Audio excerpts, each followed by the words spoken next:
Coucou les loulous, bienvenue dans Tempo, votre média qui est super, mais il n'y a pas Julia Roberts. Coucou les loulous, bienvenue dans Tempo, votre média dans lequel il y aura forcément beaucoup de mocassins glands, de chemises et de polo Burberry.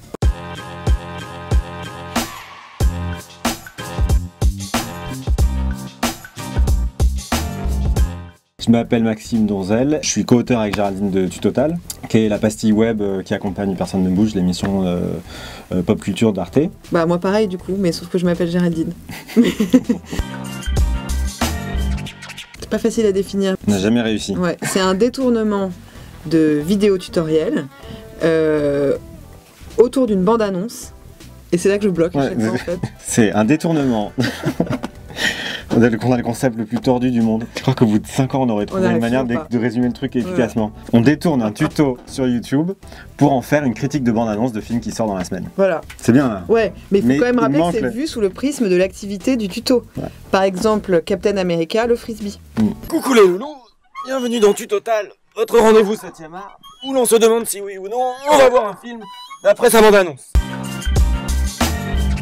La version, c'est que moi j'étais fan de vidéos de tutos, de tutos beauté, et toi t'étais fan de commentaires culturels des internautes sur internet, genre... L'album Horses de Patti Smith, sur Amazon, il y a les commentaires des gens et il y a quelqu'un qui se plaint parce qu'il n'y a aucune chanson qui parle de chevaux et on n'entend aucun chevaux et il n'est pas du tout question de chevaux. Et donc du coup il a mis 0 étoile. Voilà, on adore ce genre de trucs, c'est-à-dire les avis pas informés, les avis amateurs mais qui sont à la fois un peu débiles mais aussi un peu poétiques dans leur débilité.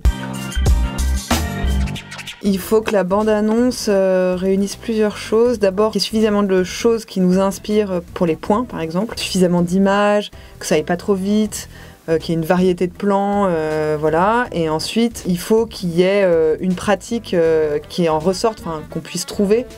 Par exemple, il y a un remake de Papillon qui sort. Et donc, il y a des prisonniers, et donc ils sont habillés comme des prisonniers. On s'est dit que ce serait drôle de faire un truc sur les looks de prison en reprenant un personnage qu'on aime bien, qui est une jeune blogueuse qui adore regarder les films de guerre ou les films où il y a des ambiances un peu glauques pour critiquer les looks parce qu'elle comprend pas qu'il n'y a pas trop de choix. Qui trouve que les gens s'habillent mal dans les films de guerre ou des films de prison qui sont par définition des films où les gens sont mal habillés. Désolée, mais là, la priorité, ce serait plutôt de s'occuper de vos looks. Moi, mon look Fleury-Méraux cool, c'est un t-shirt de bannière vintage rehaussé d'une rivière de diamants. Je dirais que dans la méthode, on regarde beaucoup de bandes annonces et quand on est inspiré par rapport à ce qu'on cherche à faire et surtout quand ça nous fait rire, qu'on trouve un lien entre un sujet, des images qu'on peut commenter et qu'on se fait rire l'un l'autre, on part sur un truc. Il faut que ce soit pas un film qui soit déjà sorti et un film qu'on n'a pas vu parce que tout l'exercice c'est aussi de critiquer un film qu'on n'a pas vu. En fait on assume ce côté burlesque d'une certaine manière, c'est absurde, c'est-à-dire qu'en fait on a des critiques qui sont pas vraies.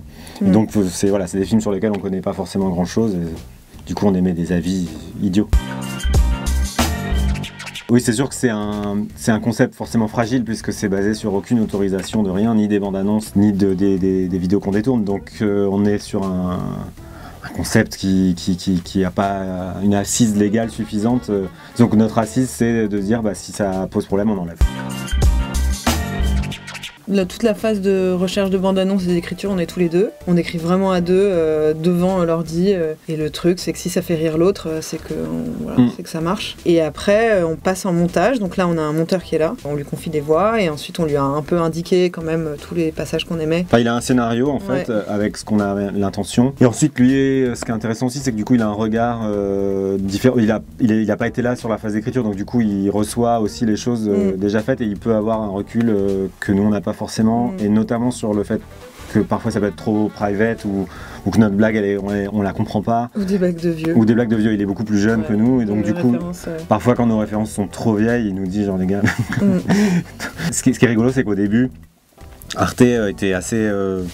Internet, je pense que c'était pas quelque chose d'hyper contrôlé. Nous, on a commencé Tutotal vraiment une période où c'était assez open bar, quoi. Et du coup, on publiait le lundi et Arte, il découvre en ligne. Et c'était un peu l'anarchie.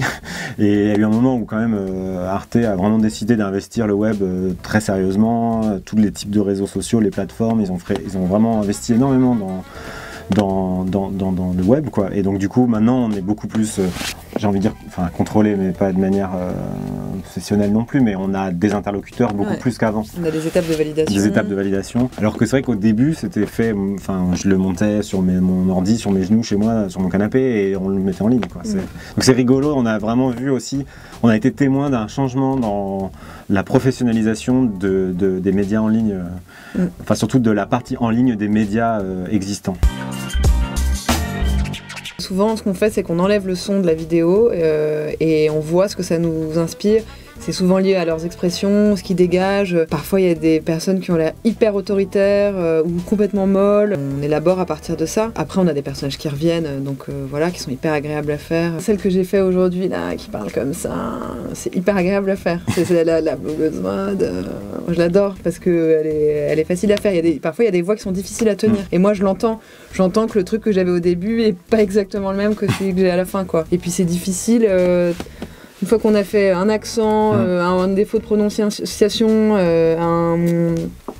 une folle, une bouche. Une bouche, une voix comme ça, bah bon. Parce qu'on n'est pas comédien. Non. Donc du coup, on a dû se confronter à devoir faire des voix et à inventer des personnages et à inventer des nouvelles voix. Mais c'est vrai qu'au bout de 120, on peut avoir tendance à se répéter un peu. Donc c'est vrai qu'on aime bien revenir sur des personnages qu'on aime bien faire. On a trouvé un bon équilibre, on est de bons conseils l'un pour l'autre. Mais je pense que ce qui pardon de te couper, vous voyez comme on s'entend bien.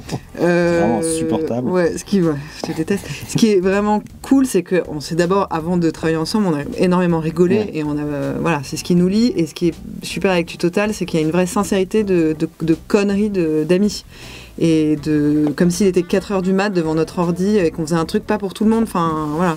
Et donc ça, moi je pense que c'est la clé aussi qui fait que ça fonctionne, c'est que c'est avant tout une belle histoire d'amitié. Bullshit.